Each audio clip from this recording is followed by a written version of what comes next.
In this video, I'll be discussing why ending isolation could make you sad.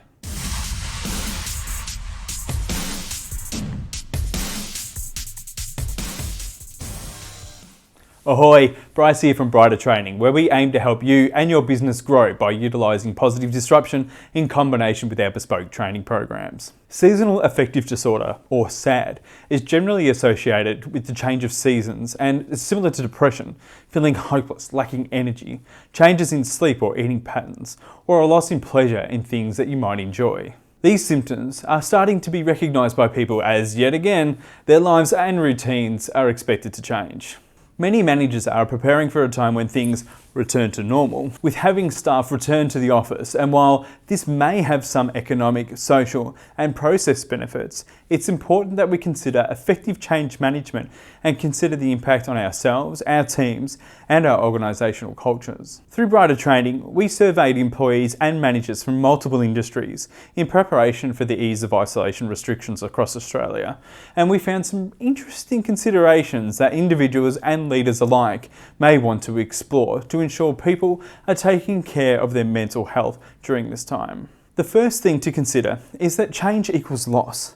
Even a positive change in circumstances such as graduating school or even getting married comes with a loss of familiar routines, social connections or personal freedoms. As such, over the past few months, most people have moved backward and forward along the change curve or the grief cycle. Some people have faced, either directly or by observing others, with the idea that basic physiological needs may not be met.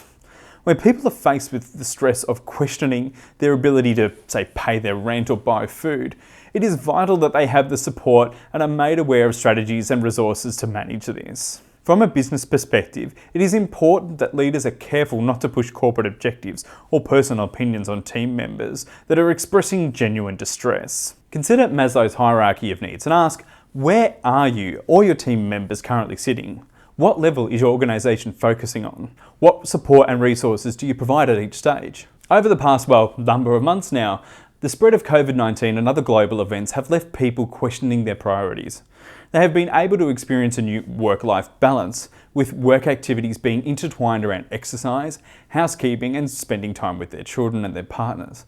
And there are benefits beyond the flexibility, including less travel time, cost savings on transport and parking, time and energy management, as well as less illness. So take the time to listen to your team and identify elements that have added value to them and why. Workshop how you can maintain these benefits and implement strategies that satisfy both the organisation and individual needs.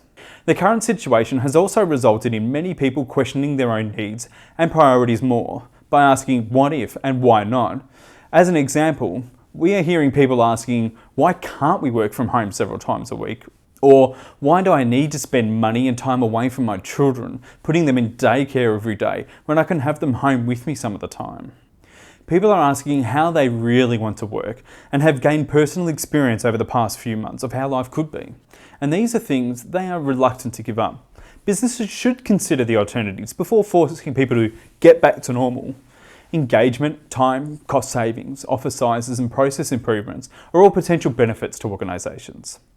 So recognise that our world is changing and normal is constantly evolving. Reflect on what success means to the business from a holistic perspective, commercial, reputation and engagement. Challenge your own beliefs and explore the benefits of new processes. Listen to your team and set clear guidelines and expectations on how things can work moving forward. People need to feel heard and they also appreciate clarity. You may have heard the cliche that it takes 21 days to form a new habit.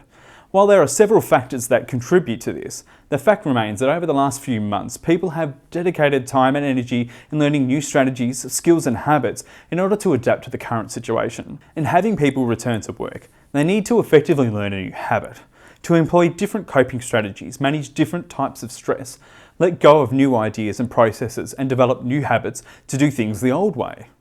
This goes beyond simply getting up at a different time or facing traffic. It includes dealing with meetings instead of emails, dealing with different personalities and personal habits, managing a more structured environment, and letting go of personal freedom, such as the simple ability to play music in the background.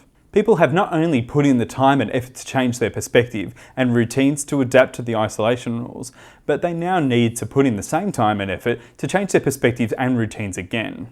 For many, this constant change adds a tremendous amount of stress, which should be considered. So be clear on your outcomes, processes, and expectations before you communicate change to your team.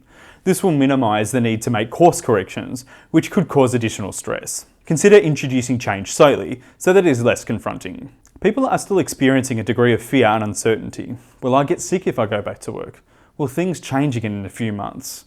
Will I be able to manage if they enforce isolation again in a few weeks' time? Add to this, people have experienced a different way of working, and this has caused a paradigm shift in many who have adapted to isolation and now don't welcome the thought of traffic jams or packed trains. Finally, with the questions discussed earlier, many people have changed their personal values and priorities. It is important that organisations consider the internal values and processes which served them in the past and consider how they are going to evolve and grow and align with their teams. So take the time to explore how the current world events have altered individual priorities and align these to your company values. Ensure that people feel supported and heard, and that the identity of the business aligns with the individuals that work within it. One thing you can ask yourself is, have you ever considered what values or personality your business would have if it were a living, breathing entity? Of course, different industries have different requirements and degrees of flexibility, so this video won't apply to everyone. However, if you personally have been working from home instead of the office, or have experienced significant change, or if you manage people who will be expecting to manage change in the future, then it will be valuable to consider some of these elements. Effective change management during this time could lead to long-term increases in engagement, productivity, and innovation.